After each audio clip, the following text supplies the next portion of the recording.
I'm Carrie. I'm Toni, and we are Two Cranky Creatives. This podcast is brought to you by the Graphics Gang, our online community you can find at patreon.com/graphics gang. Paid members can also watch many of the unedited podcast video recordings. What are we talking about today, Toni? Well, today we're going to talk about why we're making this podcast to begin with. Yes. I think that is awesome. And yeah, that is our first podcast is basically, let's talk about it. Let's talk about why we wanted to make this podcast. Because the ones out there are driving me crazy. No, in all seriousness, I have mad respect for anybody that puts a podcast together. I've done it before. It's a lot of work, and it's an act of vulnerability, right?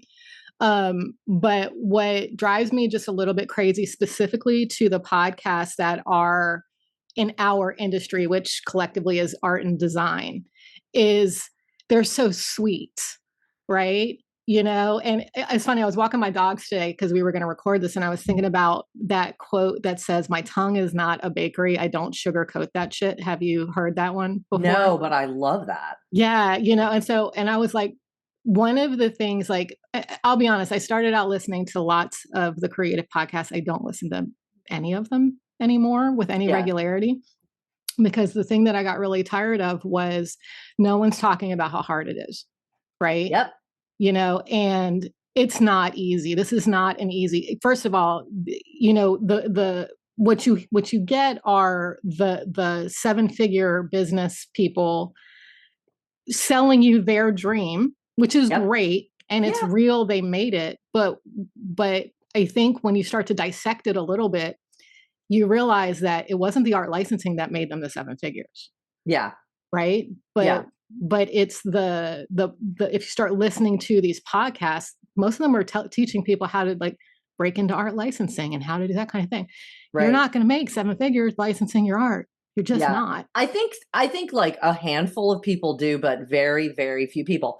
It's like picking up, an Apple Pencil and saying, I'm going to be a 7-figure illustrator or surface pattern designer just from licensing my art. Right. And that is, I don't want to say it's impossible, but it is the equivalent of picking up a guitar for the first time and saying, I'm going to be Mick Jagger tomorrow. Right. And it's not about your talent. Mm-hmm. That's the thing, though.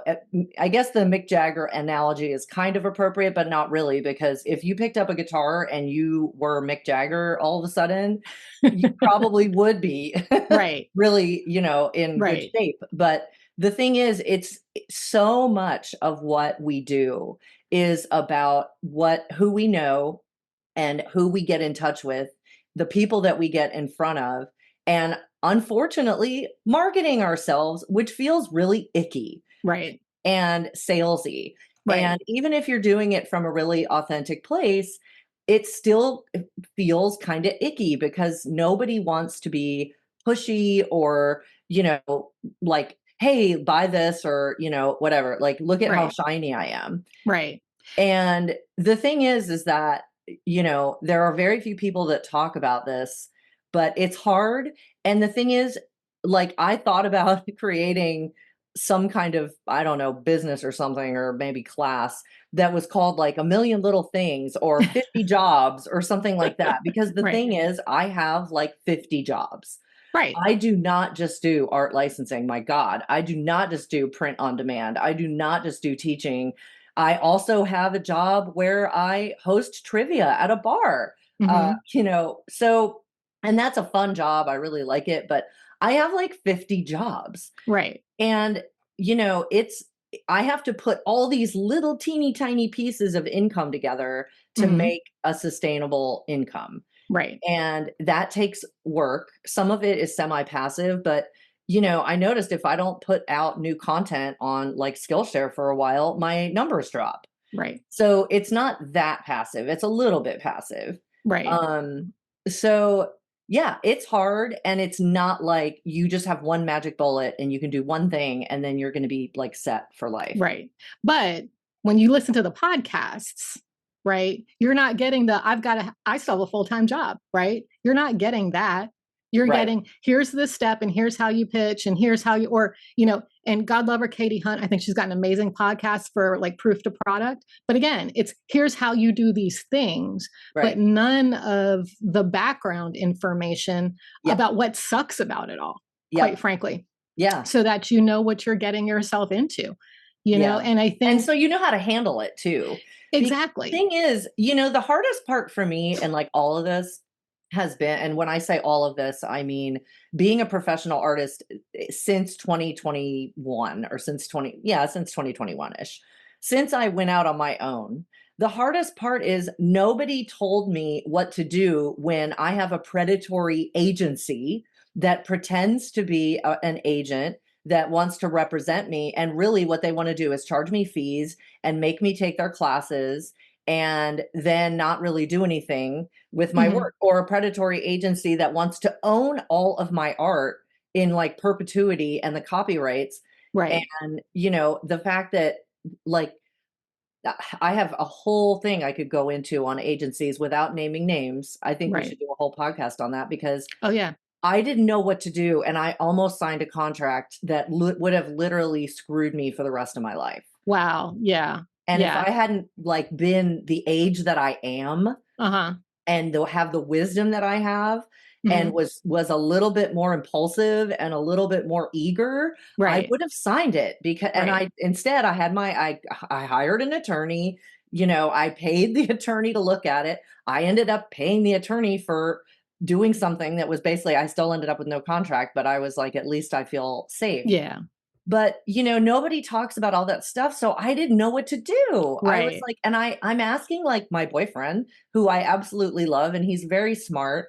And, he's like my age. So it's not like he hasn't been around the block in the world, but he didn't know what to do. I mean, you have to know from other artists, like the very, very specific situations that we run into on a regular basis. And I will tell you, and I know you know this, as artists, like what we do is so valuable. We create art, we create content, and we are the most valuable commodity out there in the world, really. And I'm not including doctors and teachers. Right. No, I get where you're going with this. But as far as people who create things, but the thing is, because of that, we are like targets for predators. Right. And people don't stop to think about, we work for free and then we sell afterwards. Correct. Yep. Right. Yep. Same with writers, because I was a writer before I was an artist. We work for free and then we sell afterwards. And so then, you get to my next soapbox, which is people who think we charge too much.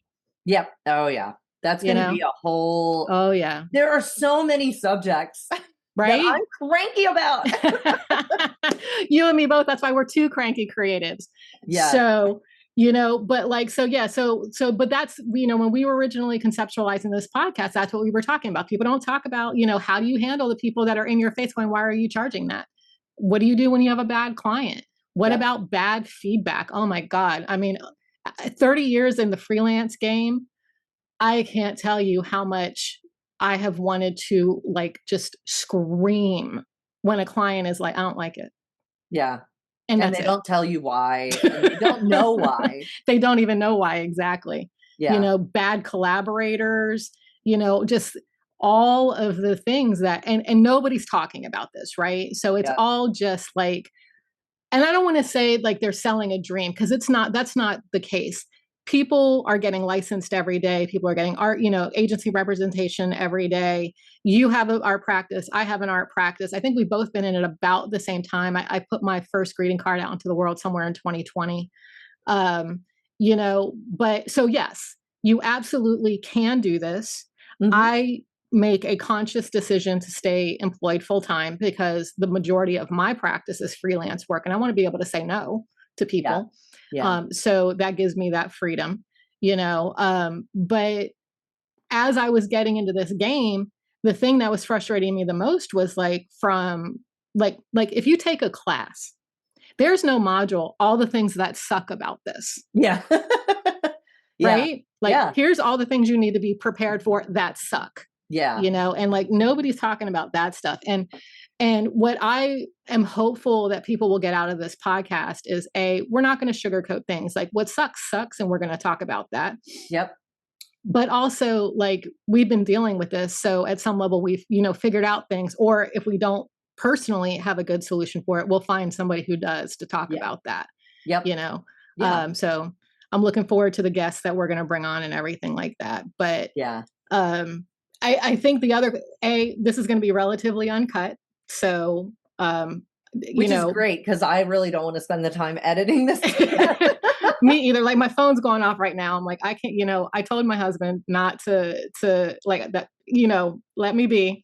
But of course he's texting me. I know. It happens. It's okay though. I mean, that's what it happens. Is what it is. It's all good, but, and I will say I have a very fluent 4-letter vocabulary.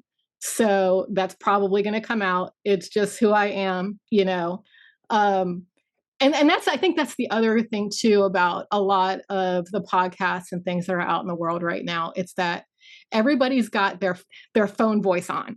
Did you ever see that movie? I can't remember what is it called. In a World?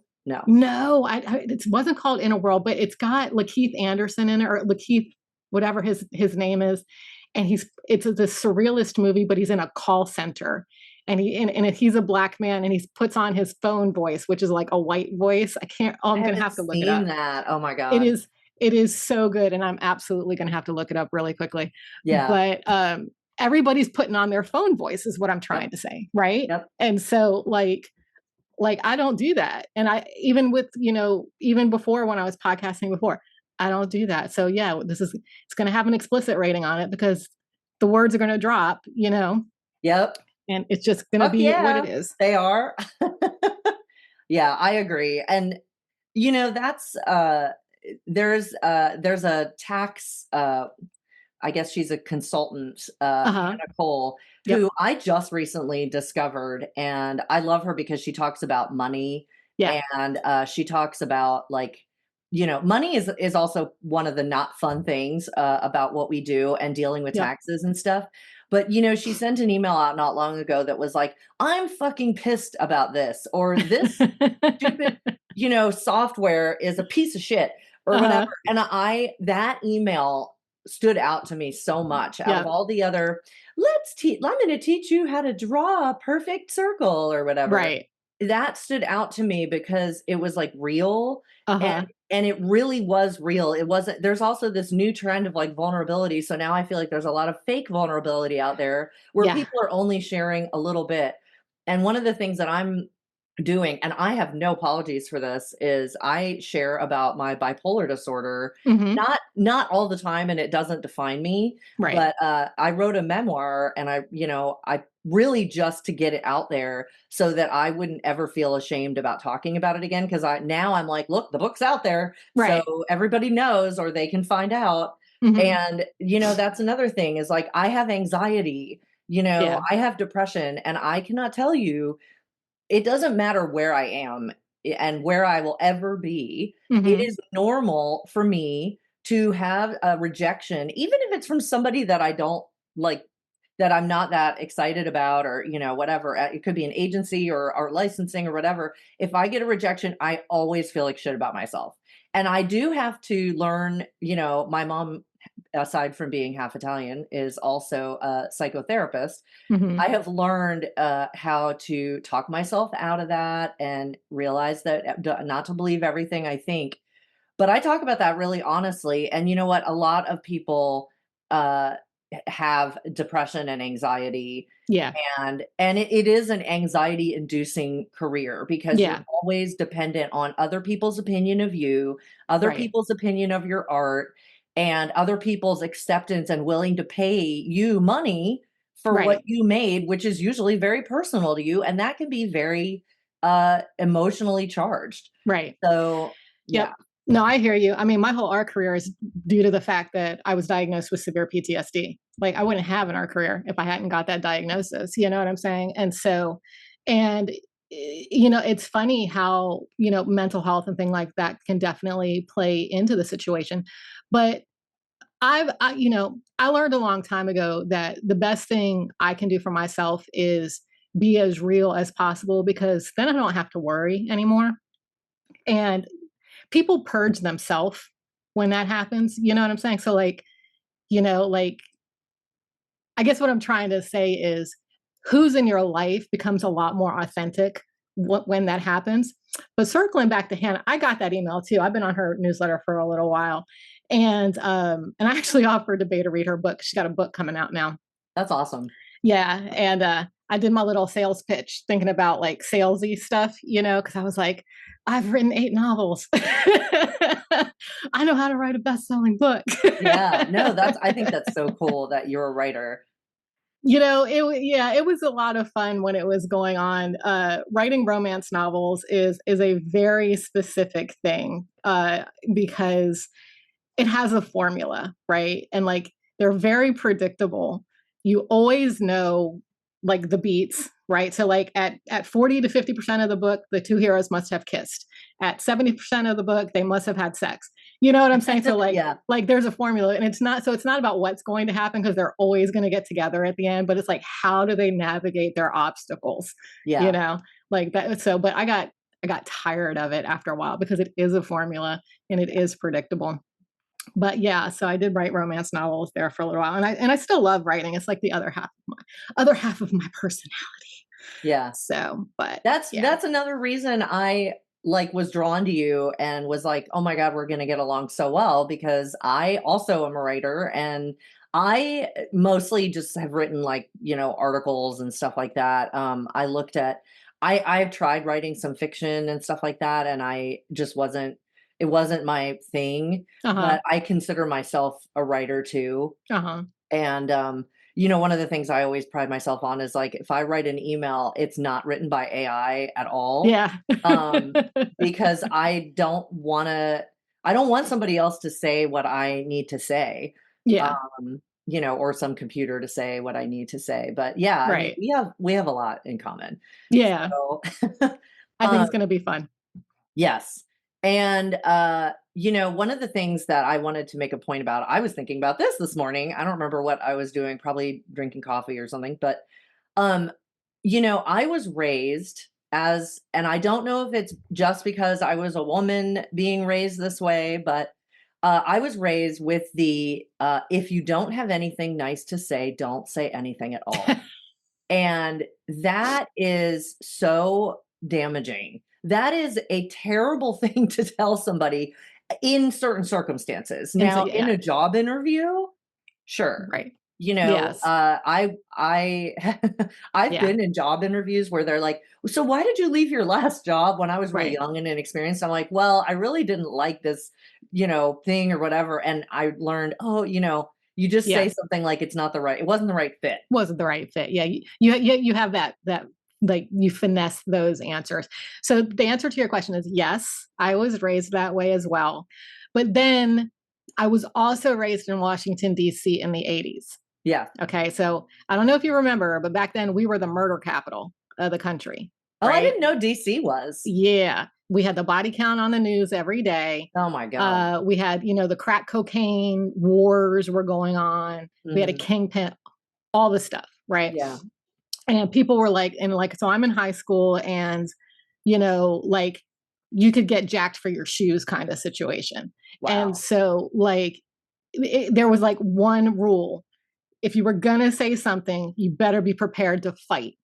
You know what I'm saying? And so like my mother is over here like, watch what you're saying. And in school, it's like, you know what? You better open your mouth. You know what I'm saying? Yeah. Don't back down. Exactly. So I was getting in fights, and I didn't stop like fist fighting until I was like 13 I was 13 years old, and I got into a fight with this guy who like I still love to death. He was like, we were like, like sleepover buddies in kindergarten, but I forget why we got into this fight, but he punched me in the face and I had braces. Oh my God. Ow. Did it at least hurt his fist? I think so, but needless to say, I'm cut up. I had to go to the orthodontist. I never heard the end of it. But so I had these mixed messages growing up, because it's like, it was like in the street, you had to, And we were like, we always say we were raised in the hood. I mean, we were raised in a working class neighborhood, but it was like, hood-esque. And, so it was like, I couldn't do what my mother said because I had to like navigate school and I was getting fist fights constantly. Wow. That is, I mean, I think that's a really good thing to grow up with though, because it teaches you to be strong Uh-huh. and to not back down. Uh-huh. But I think that's really interesting. I'm trying to picture you now, like a Right. little 12-year-old Tony, like, I'm going to beat you up. You would have beaten me up, because I was not a fighter. I'm an Italian lover, not a fighter. I have gotten into little fights, and I'm sure I Uh-huh. got into little fist fights, minor, maybe not fist. I don't know, Uh-huh. maybe. I don't know. I don't really remember. With boys, because boys are just little boys can be jerks. Not all of Right. them, but most. And they love picking on me. And when I was little, and I grew up in Saudi Arabia. I don't know if you knew that. Oh, I didn't know that. Yeah. Well, it's funny. So circling back to one thing, my mom is from DC, my Oh, Italian I didn't know that either. DC, Philly area. Okay. Yeah. But I grew up in Saudi Arabia, and but I grew up in a place where everybody was different for the Uh-huh. most part. Uh-huh. I grew up with people from all over the world, different, languages as their first language, and not different skin colors, different Mm-hmm. religions, whatever. And we didn't have as many like cliques, Mm-hmm. because we were all so different, and we were all kind of thrown into this environment where we were like unfamiliar with stuff. And it was really interesting. But when I got to the States when I was 11 in 1985, I was like mercilessly picked on. And I probably should have stood up for myself. I wasn't physically picked on, but I was like really made to feel like, because I didn't know anything. So here's my favorite story. When I was moving to the States, and Prince was really big, my mom said, "Oh, I want to have you go to a summer camp." Well, she decided to take me to a summer camp that was like a day camp the year before we moved to the States. And it was in Minneapolis, Minnesota, because my mom had a like psychotherapy conference there or something. And I'm at this camp with all these American kids, and my mom is hoping that I'm going to get along, and like learn how to assimilate with American kids. And one of the kids goes, "Oh, do you like Prince?" And this is 1984 in Minneapolis, Minnesota. And I said, "What country is he the prince of?" And I was serious because I didn't know. So that was like Oh. what I ended up, it was like Mean Girls when Uh-huh. I got to the States. And Oh, it I'm taught so me to be sorry to hear strong though, that. because I was like, it got to me so badly. Like I Uh-huh. was just like, I felt terrible about myself. But at the end of the year, my first year, my mom goes, "Do you want to move to a different school, or do you want to go back and try again?" And Uh-huh. I said, "I'm going to go back and try again, because I'm not going to let these people get one over on me and beat me. Oh, And good for you. I will succeed at this." Good And for I you. did, and I made friends, and I did okay. I mean, I was never the popular kid, but I didn't want to be the popular kid. I was never the popular girl either. Yeah. So, And yeah. it also helped that I found my identity, and I saw Beetlejuice, and Oh, I okay. dyed my hair black, and Uh-huh. I was like, "I love this band, The Cure. They're Uh-huh. amazing." And then it kind of helped because I found my own inner goth, which nobody would even Uh-huh. imagine that I am nowadays, probably. But All right. What's your favorite Cure song? probably a forest. Okay. I'm Yeah. trying to I mean, I so love them all though. yeah, so for me it was always Echo and the Bunnymen. Oh So, yeah. yeah, like that's who I was deep into. Yeah. Obviously, Lips Like Sugar is probably like the one that everybody knows, but yeah, like 80 like I'm still the 80s music like queen. Me too. But yeah, no, I'm glad to hear that you did that. So because personally I think you're incredibly strong, and one of the things I've always admired about you since I've met you is just like your tenacity. You know what I'm saying? So because I think that's a key thing here, right? Is like to be in this industry. I would say you need a I was going to say you need a thick skin, but I don't know that that's true. I think you need tools for dealing with rejection, right? Like you Yeah. need to figure out how you're going to deal with it. Some people, it's like I think it's is it Stacy that has the boomerang philosophy? Like every time she gets a rejection, The 5-second thing. yeah, like she pitches immediately, like as soon as she gets it or something like that. And that's great. I mean, me, I have, I have my own way of dealing with rejection. It kind of depends on where I'm at, like in any given moment. But, you know, everybody comes at this differently. And my hope through this podcast is people will feel less alone in this, right? Because when we take classes and even now when you listen to most of these like super professionally produced podcasts, which this is not going to be, just FYI. Yay, good. That's work for me. My dogs are outside. That's the only reason you're not hearing them fighting. They're already established. It doesn't matter that they're giving you a class to get started, but they're doing this podcast. Like, it's like they're already in a place in their career where they're there. They started 10 years ago, 13 years ago, whatever the stories are, like I started 4 years ago in the middle of the pandemic, I'm not afraid to say that the truth is I'm still putting money in more often than my business is paying for itself. Right. And I've made a conscious choice for that, though. It's getting there. Probably another year, 2 years, it'll be fully self-sufficient. But right now, because I'm making investments in equipment and things like that. So at the end, I'm still operating at a loss. I'm not afraid to say that. Yeah. It's only been 4 years. And that's normal. That's the other thing, that's what I love. And I'm really excited about this podcast is the worst feeling is when you think it's you. Yeah. When you're like, why am I not making any money? Why am I spending more than I'm making? Why am I taking these classes and my drawings don't look like this person's drawings? Exactly. Why am I pitching and getting crickets? And the thing is, I mean, of course, there's a case to be made for always improving your art. Yep. And, it's not like, oh, well, your art is the best art on the planet and, whatever. But what I'm saying is that it's not you. Don't feel like it's you. It's your fault. And that for me, the biggest thing about this podcast is as women, because the majority of people in our industry are women. Mm-hmm. Yep. First of all, we're taught to, if you don't have anything nice to say, don't say anything at all. We're supposed to do a million jobs and smile while we're doing them. Yep. And also, if we fail, it's our fault. Right. And that exactly. None of those fucking things are true.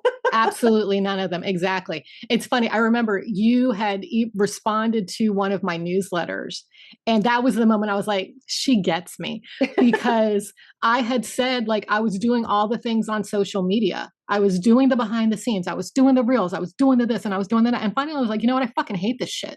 Yep. Like, I don't like doing it, and I'm just going to fucking stop. Yeah. And I was like, what do I like to do? I like to share my art and I like to share quotes. And that's all I'm doing from now on. Yeah. And the really funny thing was I saw my followers just turn over. Right. Yeah. It's like I would lose 10, I'd gain 15, I'd lose 30, I'd gain 10. You know what I'm saying? You're talking about on Instagram? On Instagram. Yeah. I'm just going to start calling Instagram the devil. And then 5 minutes after this podcast comes out, my Instagram account mysteriously gets shut down. Wonder why that would happen. Right. That, or we're all going to, like, all of our feeds are going to be filled with like devil related products because God knows they're listening. Yeah, exactly. My phone is listening to me. So, but no, you're totally right. And I think between the two of us, so like you have bipolar disease, I have PTSD. I also have epilepsy, which is something that I don't talk about very often, and I have a degenerative eye condition, which means I'm slowly going blind. I'm partially blind in my left eye, and it's getting worse. And eventually I'm going to lose total vision in that eye. There is a surgery that can fix it, but guess what? Insurance companies, it's got to get, like, I got to be mostly blind before they'll fix it. Oh my God. So these are all the things that go into like who I am as an artist, right? Yeah. And everybody's got something. That's my something. That's your something. Everybody's got something that they have to overcome. Nobody's talking about that either. It's do an hour every day of this and do this and do this. And I'm like, in fact, one of the graphics gang and I had a chat because weirdly, I'm like, I just like to talk to people. So I have it where you can get on my calendar for 30 minutes. I'll talk to whoever wants to talk to me. That's awesome. Whatever. I don't care. We'll talk. I don't Yeah. care. You get 30 minutes of my time. And so she did a chat and we were talking and I totally lost my train of thought. What were we talking? Oh, I know what it was now. So we were talking about the fact that, there's this expectation that if you're in this industry that you can do, like a whole day of work on your art, right? And like, even when you take these classes, there's this expectation that you're doing this full time. And I was like, yeah, like I have deadlines for my job this week. And so I've started doing slow stitch book covers, right? Because I need something tactile in addition to the digital art that I do. So I stitch book cover, do this slow stitching embroidery, and I turn them into books and sketchbooks. Yeah. And so I was like, I think in this week, in the 7 days I've got, I might be able to lay out the fabric. Yeah. Like it's not going to get done. I'm going to lay out the fabric. That's a big project though. And that's a hands-on tactile project. That's not like get on your iPad, draw something real quick, upload the JPEG and you're done. I mean, that's physical. And so, but like, there are times where I'm like, oh my God, all I got done was the sketch this week. Yeah. Yeah. And, but if you're listening to the greater wisdom out there, it's like, I should have found time sometimes, cause like, well, I've named enough names. I'm being positive about Bonnie Christine. Love her philosophy of do something every day. And she even gives you like the tracker, right? Yeah. Yeah. But sometimes in my everydays, I got a line done. I got one more line done than I did yesterday. Yeah. And then on the days where like the mental health is not where it needs to be. Mm-hmm. Yeah. That line is a victory. Well, and some days, you know what? I'm just going to say this, and I'm sure I'm not the only one that feels this way. Some days I don't feel like making art. Right. I want to, but I sit down and I'm just not feeling it. It's just not either I'm drawing something and I just hate it, or I like just don't. I sit down and I'm like, I don't want to do this. And and if I feel that way, I'm like, you know what? If I push myself to do this, I'm going to resent it. Mm-hmm. And I'm doing this because I love it. Yeah. So I'm going to do something else. Yep. Totally. And also, I get very frustrated with the mentality of, make time. Magically, you'll just find time. And also just take, 5 minutes or 10 minutes a day. And the thing is, I'm going to tell you that sometimes it takes me 10 minutes just to like get in the groove and in the zone. Yep. And then as soon as I get in that zone, one of my cats wants to eat, or like somebody's knocking at my door, or like, some crazy emergency is going on or whatever. Right. And, so it is hard to find the time. And when you're just starting out, and depending on what I'm drawing too, but when I was just starting out, I don't draw that quickly. Sometimes I don't just sit down and whip something up and then 5 minutes later I'm done. I mean, I'll come up with multiple sketches and then I redraw it, and then I sometimes completely get rid of it and start all over again. Yeah. Sometimes I'll change my idea. That takes time. Yeah. So, it's like not some magical thing that's going to happen. And yes, there are techniques you can learn. But drawing is all about practice. Right. And you have to have the time to practice. Now, if you just sit down and like for 5 minutes and draw anything just to practice, like I'm going to draw a smiley face. Mm-hmm. I'm going to draw a square with a circle in it or whatever. Right. At least you're exercising that part of your brain. Right. But you're not going to get a Leonardo da Vinci quality piece in 5 minutes. Very true. Yeah. Very true. And then one of the manifestations of my PTSD is an almost OCD like compulsion that I have to finish what I start. Oh my God. I have the same thing. Oh, really? Yes. I have like OCD tendencies. Okay, wait. I have to ask you. You may not do this. Uh-huh. You freak out if your inbox has any messages in it? Yes. Oh my God. Yes. Oh my God. Do you know how few people are like that? I should not do this. Here's a podcast we should do, what not to do. Do not use your inbox as your things to do list. Oh, I have to though. I absolutely have to. I have from the moment email was invented, it has been my to-do box. But here's what I do to manage it. We shouldn't do that because there's always going to be another email. I know, but for me, do you know how I've managed to work around it in my head? The Snooze. snooze button. Yep, I Yep. knew it. I The knew snooze it. button. Yep. But then I find myself going into my snoozed obsessively and thinking, well, how can I clean this out? You know what? I do that sometimes. I'm not going to lie. I do that sometimes, but I have gotten so much better about like, I'm going to schedule time in my calendar to deal with that thing. And then I snooze it to wherever it hits on my calendar. So Yeah. then, like the invention of snooze has given me the ability to sleep at night again. Yeah, me Because too. like the days I couldn't clear out my email, just would drive me absolutely crazy. Yeah. So, and then now, like between newsletters and stuff like that, some days, I'll be honest, when I'm truly overwhelmed, Carrie, I just hit delete on everything. I don't Yeah. even care what it was that came in. It just, Yep. okay, I need to see this clean. Yeah, I know. I know that feeling. And that's anxiety inducing. Yeah. So I am a high stress, high anxiety person, and I do actively try to do things like self-talk to like talk to myself, okay, it's not that urgent, slow down, stuff like that.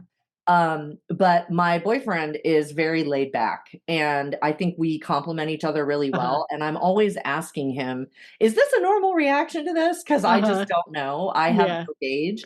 Uh-huh. And one of the things that he's told me that I probably shouldn't do, and I think he's right, is to obsessively check my email inbox and consider it a things to do list. And so, as a solution to that, now when I'm drawing on my iPad, I turn off my Wi Fi. So I have no actual connection to the outside world, and I put my phone down, or sometimes I'll put it in the other room. Mhm. And because if I have my email, I will never get anything done if I have my email up. And because there's always something coming in. Yeah. Is I might delete, like some email newsletters here and there, but I like being subscribed to all these other artists, if for nothing else than just to see what they're doing, Yeah. and to see what they're saying, because there's always some little potentially nugget of wisdom that I hadn't thought of or way of Right. seeing things. Mhm. So I don't want to like miss out on that. But yeah, I mean, Yeah. that's funny because, there are not many people like that. And that is Yeah. a very specific personality trait, which I think is beneficial to us, Mhm. because it's like if you have a pitch, let's say, and you don't receive a response, I do this where it's like I have an Airtable list. I'm Mhm. like, this is a pending item, therefore it's undone, therefore it needs my attention. And Yeah. I think that's what someone in Graphics Gang asked me recently. Will you tell us your secrets to how you get so much done and how you're so organized? I'm like, first of all, I'm not that organized. I just use a lot of really good tools. Uh-huh. And if you saw the inside of my brain, it's like a scrambled mess. But the thing is that I try to like I try to prioritize things, but I consider a lot of things urgent that maybe I shouldn't. But that's why I am always, oh Yeah. my God, this has to get done. Oh my God, Yep. that has to get done. Yep. And okay, I have one more question for you. Okay. I have one I for you feel after like that. I've discovered these things about myself over the years that are indications of my personality and how that benefits me as an artist, Uh-huh. even though maybe Uh-huh. they're not great. So if I go on a vacation and I come back and I have my suitcase with me and it's packed, obviously, because I took it on vacation, I can't do anything until everything is out of that suitcase and put away and the laundry has been started, and then I can go eat. I like my eating is the reward.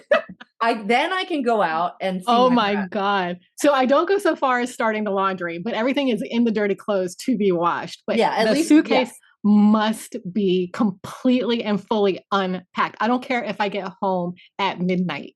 Yeah. It has to be fully and completely unpacked. And yeah, I do think that completely translates in because I use Notion, I don't use Airtable. I'm absolutely tracking. When I draw, so two things. My email is not allowed to give me notifications on, like, so I have a Mac Mini, right? I gave up my laptop because I needed more computing power. So I got a Mac Mini, monitors, the whole 9 yards. I don't allow my email to show me badges or notifications, right? So until I open it, I can't know what's Yeah. there. That's smart. Same thing with like anything I have on this machine, with the exception of texting, nothing's allowed to show me a notification. Same thing with my phone. Yeah. Nothing's allowed to show me a notification. I have to physically open it up in order to, because that way I'm not getting pinged, except for like my job. Well, So right. my job is allowed to like notify me on my phone, but so that does mean I have to put my phone on do not disturb. So I'm not getting work related stuff because they're in California, so they're 2 hours behind me. Yeah. So I'll be getting work stuff until 8, 9 o'clock at night. So I do have to put my phone on do not disturb. But so that's kind of like my way I deal with distraction, Yeah. is making sure of that. But yeah, no, that is so funny. So I forgot the question I wanted to ask. Oh, so here's my other like the thing. I have to reply to my text messages. If I don't reply to my text message within a day, I feel like a horrid person. Yes, I do the same thing. I feel Yeah. guilty. I Uh-huh. feel, and you know what? Here's another cranky thing that makes me cranky. What is up with all of these companies? And I understand if I email someone that's like really high up and they're a giant company, what is up with all these people that ghost you? Like, Yeah. I think we should have a whole episode about ghosting Yeah, I'm down for and that. maybe how to handle it, Yeah. I'm gonna put that on mentally, our but list. also there are ways to follow up, I think, I that think are so too. sneaky. But you know what? I feel guilty when I ghost somebody. I never ghost people. I Well, don't ghost that's not anybody. true. I have ghosted people that have been like, obviously, okay, you're trying to sell me something, or Yeah. obviously your intentions are not really to get a response from me. Yeah. You have an ulterior motive. But if someone is genuinely asking me a question or whatever, for now, as I have the time and, Hmm. while I can, and I don't have like, I have enough time. Yeah. I hate being ghosted, and I hate when people ghost me Yeah. because it feels really rude, Right. you Well, know? and I don't know if it's the era of when you and I came up in the world, but I have noticed like I've been in the workforce for over 30 years now, right? Mhm. So when I started in the workforce, no, everybody did not have a PC. I learned Windows and DOS. So you know what I'm saying? Like that's Yeah. how old I am. Before we had mice, Yeah. like it was all keyboard commands, but I think maybe because it was a face-to-face world at that point, there was more responsiveness. Yeah. Ironically, there was more responsiveness. Yeah. So, but Because I've you're noticed, right in their face. Like, you can't literally turn your head and, I mean, you right, can, but that's insane. If right, somebody says, "Hi, how are you? It's nice to meet you," and you literally turn around and walk away, I mean, that's like, right. I you mean, know people do that, but Yeah. people do it more now, which is so. Yeah. But and I do feel like all of the technology and the social media and all of this stuff. I think it's disconnected. It's disconnected us Yes. in a way that I think is very unhealthy. But in DC, when I worked in DC, and I don't know if maybe it was like I was working in anti-terrorism. I don't know if maybe that is why, but people were responsive. Like if you sent an email, it might no more than 24 hours passed, you got a reply, Yeah. And even when I was just a legal, like I started my career as a secretary, then I became a web designer, when I was a secretary, like all these things, people replied. Then I moved to the Midwest Mhm. You're in and Kansas, I'm right? in Kansas Mhm. and start doing my freelance work here. And it's all of a sudden it's people reaching out to me saying, Yeah. "Can you do XYZ?" And then I reply. And then Yeah. 3 weeks later, I still haven't heard from them again. And Yeah. then 6 weeks later, they finally reach back out. And I'm like, no, I'm not working with you. Yeah, it's very, so that is one thing that drives me crazy is when people do that and they don't show you the respect of, you responded in a prompt way, even if they write back and say, "Hey, I'm going to write you back. I haven't forgotten about Yes. you. I'm in the middle of some stuff, but I Yep. will get back to you." Even and then if it takes 6 weeks, it's just a matter of one little respectful sentence Correct. that makes you not feel completely ignored or Correct. invalidated. Yep. And so that's another thing that I think is really one reason that this podcast is so desperately needed, I think, I hope, I hope because so. as women and me personally, I'm always seeking validation. I Uh-huh. can't help it. It's just the way that I'm wired. And I mean, it's probably the way I was raised, but it's like I am always seeking some sort of validation. Now, I have learned how to validate myself and Hmm. say, you know what, I like that drawing. So I'm happy with it. And I don't care what other people think. but we're always, we're always taught to like seek validation. So when somebody ignores you or ghosts you, it's completely invalidating Oh and yeah. very frustrating. Yeah. And then I get mad though. So I used to get upset and sad, and now I just get mad. Uh-huh. And one of the things that I wanted, and again, we should have an episode about this, is the way that I handle being ghosted or being rejected is I don't get mad like I'm like enraged, but I'm like, huh, well, no, you did not just do that to me. I am not going to let you get away with that. And then it just makes me try harder. Uh-huh. And a lot of the reason that I think I've gotten somewhere with a lot of my licensing is because I didn't give up, because I was mad. Yeah. Because I was like, how dare you reject me? I know that what I sent Right. you is good Uh-huh. for Uh-huh. you. And I'm not saying that I'm arrogant. I'm like, I think my art is the best, No, I but get what you're I saying. get mad and then it makes me more, persistent. Uh-huh. And that's what's actually gotten me in front of people. Now, of course, when I write the emails, I'm not like, I can't believe you, I don't Right. write them like that. But in the back of my mind, it's like, I do not like no. I don't like Right. taking no for an answer, especially when I really believe that I am the right fit. Yeah. My art is the right fit for this company. Now, that Uh-huh. doesn't always work, but it has worked in some cases. Right. No, I So, get that. I get that completely. So, I mean, because some like now, no, I've been pitching completely sporadically. So, like, because honestly, it takes time I don't have, and time, and then too, honestly, legitimately, when I look back, like the portfolio that you first reviewed for me, mhm. and everything like that, I was like, oh my god, like the patterns in that were shit. They were. I was just like, when I look back now, I'm like, oh my god, I can't believe I had that in that book. Everyone has art like that though, and I don't remember thinking that at all about your Uh, work, like uh-huh. truly. I But, appreciate that. I believe me, I look back at some of my stuff too, a Yeah. lot of my stuff, and I'm like, "Oh my god." Some of my Spoonflower stuff is like, "Oh, no wonder nobody bought that. I can't Right. believe they haven't retired it yet." But I was like, okay, you know what? But again, the advice you get is start before you're ready. Yeah, And I was like, no, you know what? I'm not ready. And like, I'm going to go ahead and I'm just going to take some time and I'm going to refine these patterns because I really love them. But you know what? I see where they're flawed or whatever, and so like spending some time doing that. But even with like my freelance work, I will say that I have the luxury now where I don't market myself. I'm not on sites. I'm not answering RFPs or anything like that. Everything's word of mouth now.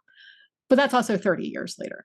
yeah, And but even still, it's like I've had to audition, like someone wanted me to audition recently. And I was like, you seriously want me to like, didn't you seek me out?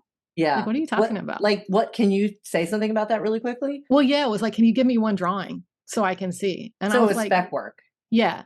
Well, yeah. So it was illustrations that were going to go into a pamphlet. But the point that I'm making is they sought me out.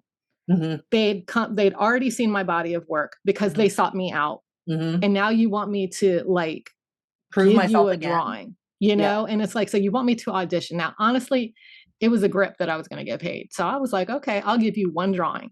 yeah, That's it. yeah, And then if you like it, we'll move from there. And so, but I'm like, a part of me was like, you want me to audition? You came yeah. to me, you know? So, but like, that's the stuff that, like people aren't really talking about, those like weird hurdles and weird situations that they're going to have. Stolen artwork, that's another one. I mean, Oh, just god. like all Yeah, of the things that, like, how do you deal with this, or like you're being told to do something, but how do you do it in a way that's respectful? Like for 2 years, I taught business writing and technical documentation at the local university. And these kids didn't know how to write an email.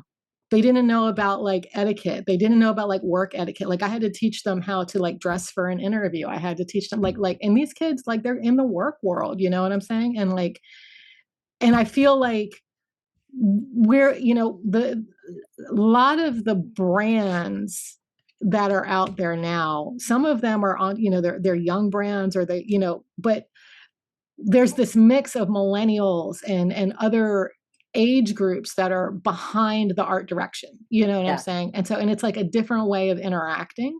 yeah, And having to be cognizant of that is something else that I don't think is really discussed a lot. And I think as an older person in this industry, that can be very frustrating.